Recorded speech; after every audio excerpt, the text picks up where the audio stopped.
Hey there, I'm Searchy, and sorry about the mic noise beforehand, but it's like really hot in here, and I've got a fan running. But I'm here to explain how a you can basically do it yourself, a digital version of a guitar amp. My mouse will work. All right, so right here. This is just a noise gate for to block out just noise and whatever.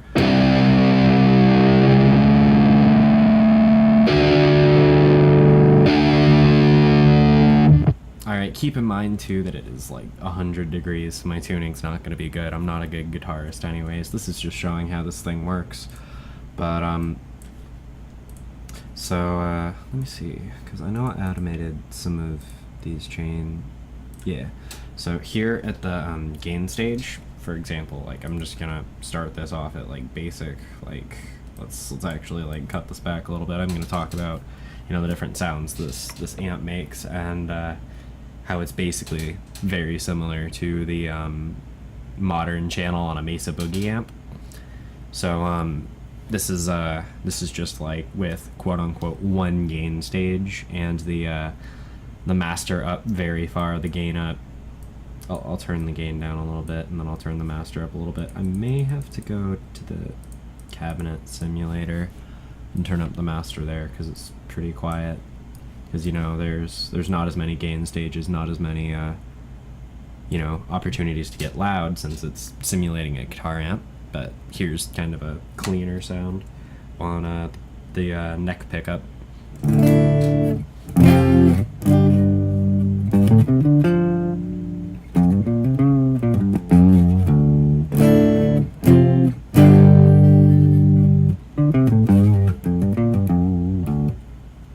So it's a very simple, just clean tone. By the way, this is a Waves amp sim. This is a 4x12, vintage 30, and so it's a 84 and SM57. It's not too complex, just a pretty standard guitar amplifier, ribbon microphone, and 57. They're blended together about the same volume.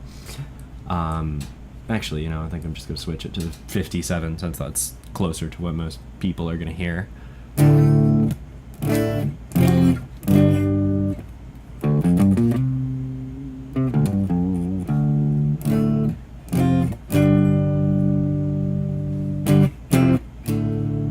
And with the reverb, it actually sounds really cool.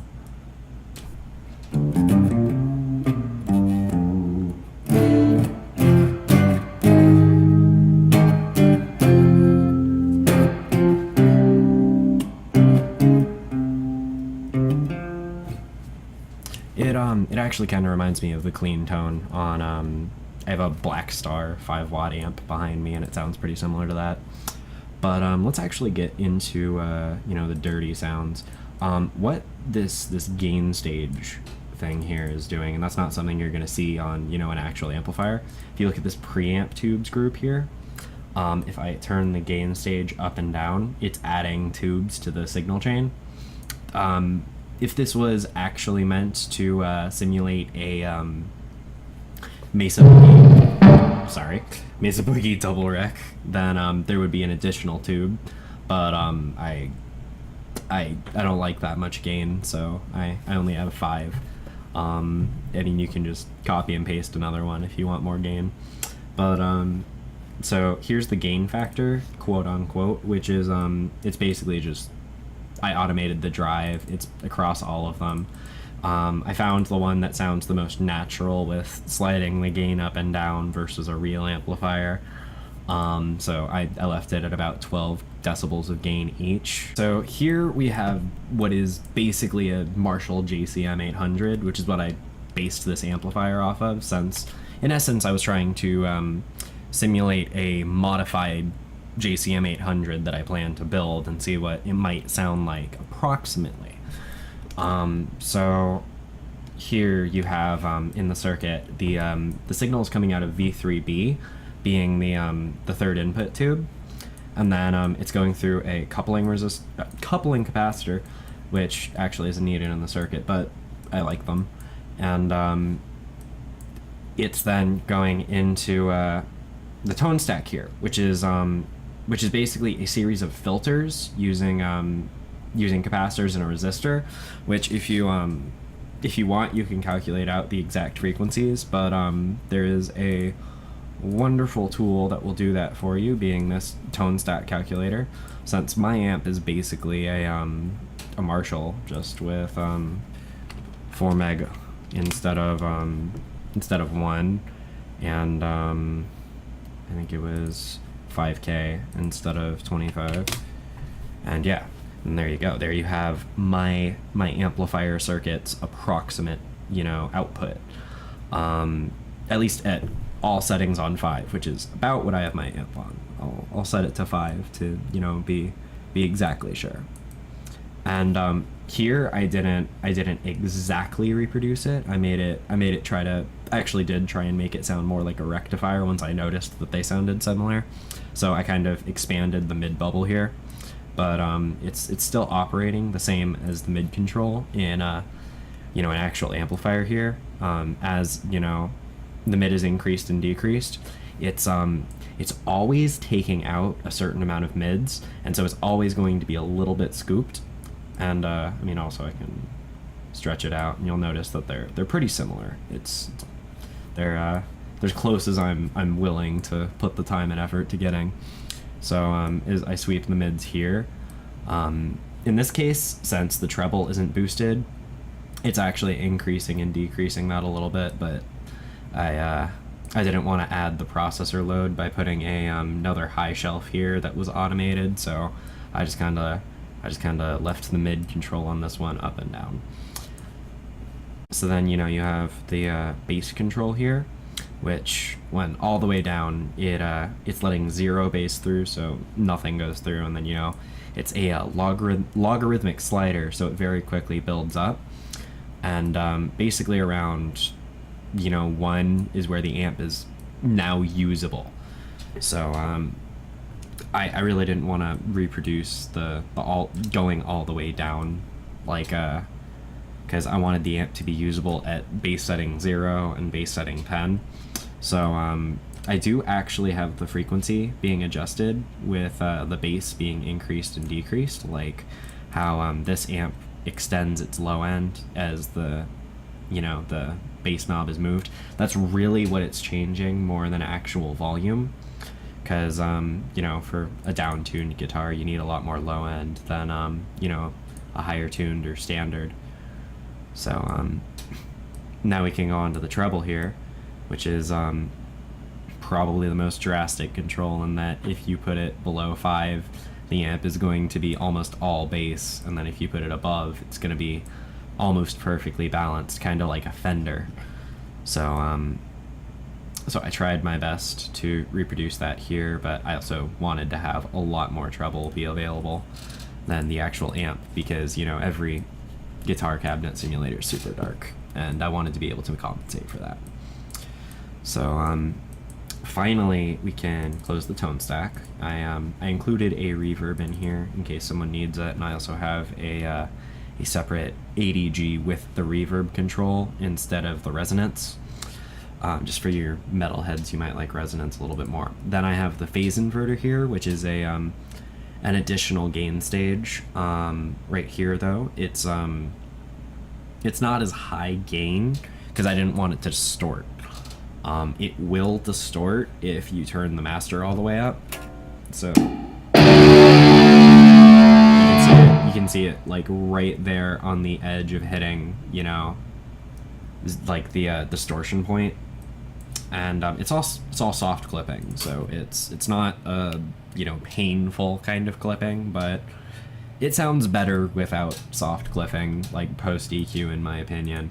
Anyways, so let's get more into the output stage here. Here's the master volume, which if you're not sure how that works in a guitar amp, it's right here, and it's right after the EQ. But I actually wanted to do a common mod for amplifiers, which is post phase inverter master volume, so that if you drive the phase inverter and turn down the master, then you know you can get a soft clipping overdrive, you know, like that like natural like overdrive distortion, like a little bit easier. So here is something called a negative feedback loop. This is something where it takes output from, you know, post output, like after the output tubes, after the output transformer, and then you know, just before it hits the speaker cone, like from the jack, it takes this and feeds it back into the output stage here. So let's see if we can find it here. If you see this this line labeled PUR right here, or no, yeah, PUR right here. This is the negative feedback loop. Here you have the presence control, which is if you're not sure how that works, right here it's another one of those you know, capacitor and resistor filters, and it's basically saying how much of the signal goes to ground. So so in this case it's saying how much of the high end signal goes to ground. So if the presence control is all the way down, then it's going to be letting a ton more of the high end signal, almost all of it out. And if you turn up the presence, it's actually going to be, you know, boosting it, because it's going to be letting everything through except for that presence, like that ultra high end, like those you know, those upper harmonics. This is like the most, you know, like changing control in like the amplifier, in my opinion. And so after the negative feedback loop also reduces gain. I have a slider here to compensate for that. Talk about the output tubes.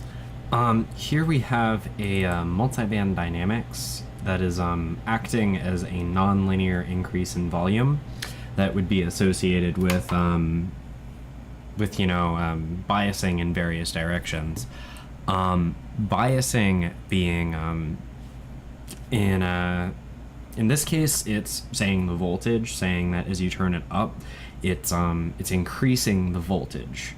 As you turn it down, it's decreasing the voltage, quote unquote. That's what I was going for. I was trying to make it sound like that, but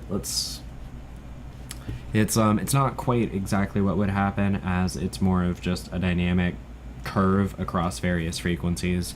But I didn't have a dynamic EQ that came with Ableton, which I was trying to make this all out of Ableton stuff, so I had to use the multiband compressor, which was close enough. It doesn't sound too different, but here with the multiband compressor,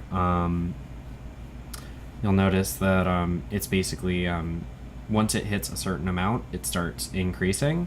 Although if I struck a chord right now, you would see that it's not going to reach it unless you turn the master up very high. That's because the output stage here is post phase inverter, so it's not actually going to fully distort the tubes, but you still might have, you know, master output distortion. So here though we can go ahead and try and explain how the biasing actually works and how this is going to act in a non-linear way. Right here is the bias control. It's basically saying how much negative charge the plates on these output tubes have. I'm not going to explain this with a pentode, but I'm going to explain this with a triode here, being a 12AX7.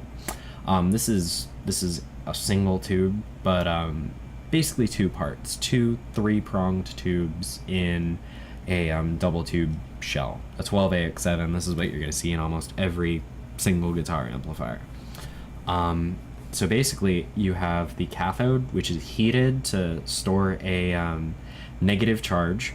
you have a now negatively charged grid with the biasing, and a positively charged cathode. So all these negative electrons are going to want to jump across that grid and then go into the anode. But they can't do that because it's negatively charged. So when your guitar signal comes out and goes into this vacuum tube, it's going to charge it positively for a second, and that's going to attract all those electrons, and they're going to start flying across in much larger numbers, amplifying the circuit. So basically what's saying is that if you charge this more negatively, it's going to be easier to distort, and more electrons are going to want to flow across when you strike a chord. But also at that point, then it's going to be distorting more, it's going to sound different, and if you're with an actual tube, if you bias it, way too hot, then it'll actually be damaging the plate, and you'll have to replace the tube a lot sooner. In the output tubes here, it's just going to be affecting the dynamics. Tubes also have non-linear properties when they're turned up to certain volumes, so that's what I was trying to mimic with the expanding here. And then it actually goes into a tube simulator, and then that's mostly the output stage. You have a slight different EQ curve here, which is again me trying to simulate the output curve of the vacuum tube. I have a limiter here to try and get the tube compression that a vacuum tube naturally has, and then I was pulling out a really particularly shitty frequency that came up right there. It's not particular to any amplifier, but I mean, it's a really bad frequency. I don't think you want it either. Then it just, the output goes directly into the amp sim, and then I turned off the actual amplifier. I can just set it to direct, and it'll be the exact same thing. But then it changes the volume, and that's me being paranoid.